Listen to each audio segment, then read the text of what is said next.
देखिए सोनेट 18 आपकी poem number first है, चैप्टर नंबर सेकंड है, बीए 2 के थर्ड सेमेस्टर में। बच्चों उसके क्वेश्चन आंसर पे अगर हम आए तो आपका कॉम्प्रिहेंशन एक्सरसाइज में बच्चों कॉम्प्रिहेंशन का मतलब है अंडरस्टैंडिंग, यानी आप इस पोइम को पढ़ने के बाद आपने क्या समझे। हमने पहले वीडियो में इस पोइम को डिस्कस किया था। अब इसके क्वेश्चन आंसर हम देख लेते हैं। बच्चों फर्स्ट क्वेश्चन है कि वो is thee refer to in the first line of the poem, यानी पोइम की फर्स्ट लाइन में दी किसको रेफर किया गया है। इसमें हमने 20 to 30 वर्ड्स ईच, यानी हर एक क्वेश्चन का 20 से लेकर 30 शब्दों में आंसर करना है।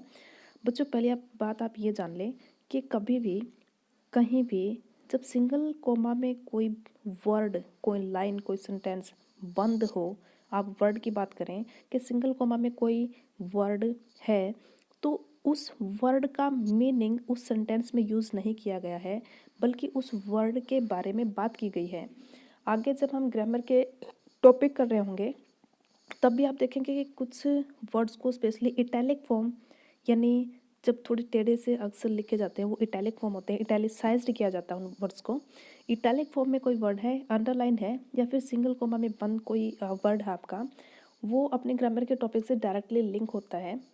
खैर अभी अपने क्वेश्चन पे आते हैं। तो जी दी को किससे रेफर किया गया है पोएम की फर्स्ट लाइन में। तो जी इसका आंसर अगर एक सेंटेंस में देना होता तो thee is referred to the fair youth. अब इसको बड़ा चढ़ा के थोड़ा सा एक्सप्लेन करना है कि this poem is about fair youth. आप इसके अबाउट द पोएम में हम देखेंगे, इसमें लिखा था ना, it is the first poem among the sonnets which explicitly doesn't encourage the fair youth to marry and have children, and the first rhyme to pay tribute to the beauty। इसको अपनी words में हम लिखें तो बनेगा कि यह पहली पोएम थी जिसमें फेयर यूथ को मैरिज करने के बाद बच्चे पैदा करने की बजाय उसकी ब्यूटी का प्रेज किया गया है। सो द और इसी लाइन में हमारा आंसर भी मिल गया कि फेयर यूथ को रेफर किया गया है किसमें, इसके फर्स्ट लाइन में। नेक्स्ट क्वेश्चन है बच्चों, who is thee compare to. Compare किसके साथ किया गया है, दी को यानी फेयर यूथ को किसके साथ कंपेयर किया गया है। तो बच्चों हमने पोएम में देखा था कि फेयर यूथ को गर्मी के एक दिन से कंपेयर किया गया था। इसकी फर्स्ट लाइन भी यही है, shall I compare thee to a summer's day, क्या तुम्हारी तुलना मैं करूं गर्मी के एक दिन से। आगे है, what does the poet say about the month of May. मई के महीने के बारे में पोइट का क्या कहना है। तो भैया मई के महीने में पोइट ने कहा था, हम देख लेते हैं इसमें पोइम में। पोइट ने कहा था कि मई के महीने में जो रफ विंड्स होती है, यानी तेज़ हवाएं चलती हैं, shake the darling birds of May. Darling birds यानी कोमल जो कलियां होती हैं उनको शेक करती हैं, वो झचकोर देती है। रफ विंड मतलब तेज चलने वाली हवाएं। तो ये हमारा आंसर हो गया। इसको अपनी लैंग्वेज में बना के लिखें। एक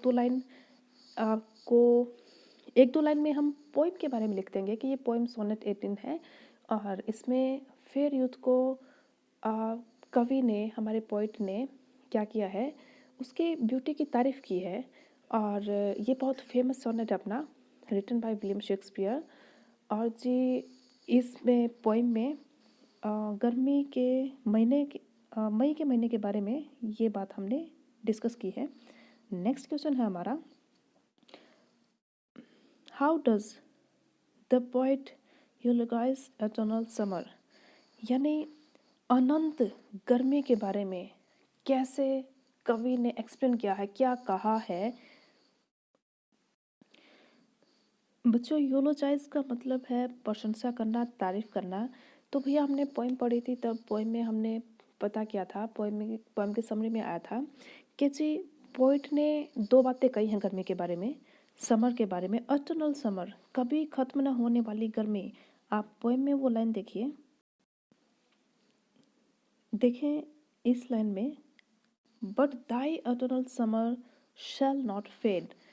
फेयर यूथ को पोइट कह रहे हैं कि गर्मी की चमक भी पट्टे पर आई है और हेवन के जो आई है यानी सन है वो भी कभी डिम हो जाता है और कभी वो ज़्यादा शाइन करने लग जाता है। लेकिन फेयरयूथ का जो समर है, फेयरयूथ की जो एटर्नल समर है, कभी फेड नहीं होगी। एटर्नल समर का मतलब है कभी ख़त्म न होने वाली गर्मी।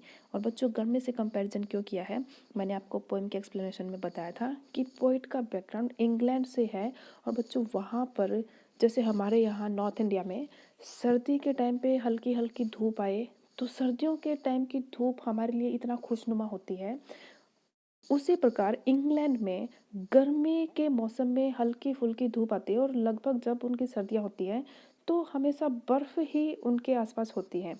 हम अपने अभी प्रेजेंटली जो मौसम चल रहा है अपने यहाँ पे, हम उससे इसको कंपेयर कर सकते हैं। नेक्स्ट क्वेश्चन है आपका, how does the poet compare eternity with mortality. देखिए, मॉर्टल होना यानी नश्वर होना, इमॉर्टल होना, अनश्वर होना। एटर्निटी भी इमॉर्टैलिटी की सेंस में यूज़ किया गया है। एटर्निटी होता है जो कभी ख़त्म ना हो, अनंत। अनंत जो बात है उसको एटर्नल कहा जाता है। तो हमने पोएम की समरी में पढ़ा था, जब हम पोएम के word to word, line to line text किया था, उसमें बात आई थी कि इस समर की ब्यूटी भी फेड हो जाएगी, लेकिन फेयर यूथ हमेशा के लिए है। फेयर यूथ की ब्यूटी कभी ख़त्म न होगी। वो क्यों था? क्योंकि इस फेयर यूथ का जिक्र पोइट की पोएम में है। और जब तक ये देखिए लास्ट की 2 लाइन में, जब तक इंसान रहेंगे, सांस लेंगे या फिर उनकी आंखें रहेंगी, आंखें देख सकेंगी, तब तक जिंदगी मिलती रहेगी। किसको? दी को। और दी कौन है यहाँ पे? फेयर यूथ है। And this gives life to thee, यानी जब तक इंसान है, इंसानियत है, इंसान की आंखें रहेंगी, वो देख सकेंगे, उनमें उन तब तक ये पोएम जिंदा रहेगी। और इस पोएम के थ्रू दी यानी फेयर यूथ को भी जिंदगी मिलती रहेगी। तो बच्चों लास्ट क्वेश्चन है आपका, how does the poet talk about death. Death के बारे में क्या बात करते हैं पोइट? तो हमने अभी अभी डिस्कस किया कि डेथ फेयर यूथ को मार नहीं सकता। क्यों? क्योंकि फेयर यूथ एटर्नल रहेंगे, हमेशा जिंदा रहेंगे पोइट की पोएम में, पोइट की लाइंस में। और जब तक इंसान होंगे, उनकी आंखें देख सकेंगे, तब तक क्या होगा?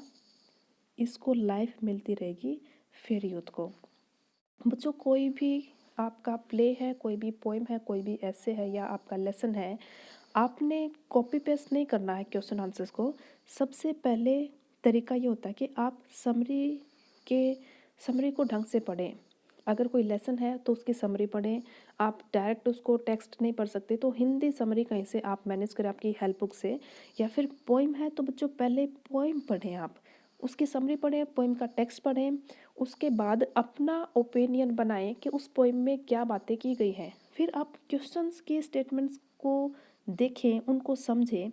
अगर आप डायरेक्टली क्वेश्चन समझ सकते हैं, उसको पढ़ सकते हैं तो अच्छी बात है, नहीं तो आप अपनी हेल्प बुक में क्वेश्चंस की स्टेटमेंट्स को पढ़ें। उसके बाद क्वेश्चंस की हिंदी पढ़ें और उसके बाद समरी पढ़ने के बाद आपने जो अपना ओपिनियन आपका डेवलप हुआ, उसमें अपने तरफ से आंसर बनाने की कोशिश करें और देखें आप क्या समझते हैं उन लाइंस के बारे में।